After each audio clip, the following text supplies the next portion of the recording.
Azerbaycan odlar yurdum benim. Sen namusum, gayretim, sen vatanım. Sen namusum, gayretim, sen vatanım.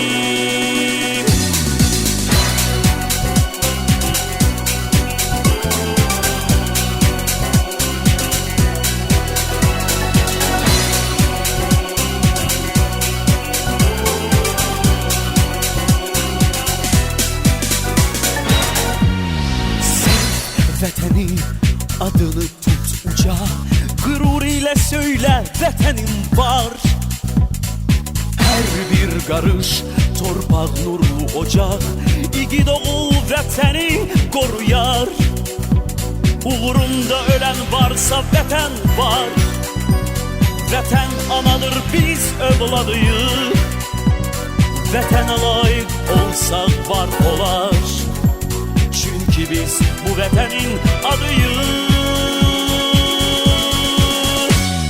Azerbaycan odlar yurdum benim. Sen namusum, gayretim, sen vətənim.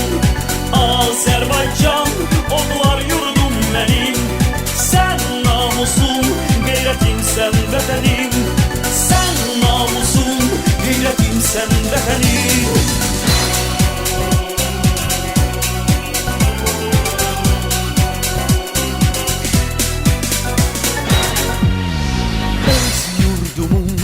Vefalı oğluyam, vətən mənim canım varlığımdır. Mən əbədi vətənə bağlıyam. Vətən alın yazım həyatımdır. Uğrunda ölən varsa vətən var. Vətən anadır, biz övladıyıq. Vətənə layiq olsaq var olar. Çünkü biz bu vətənin adıyıq. Azərbaycan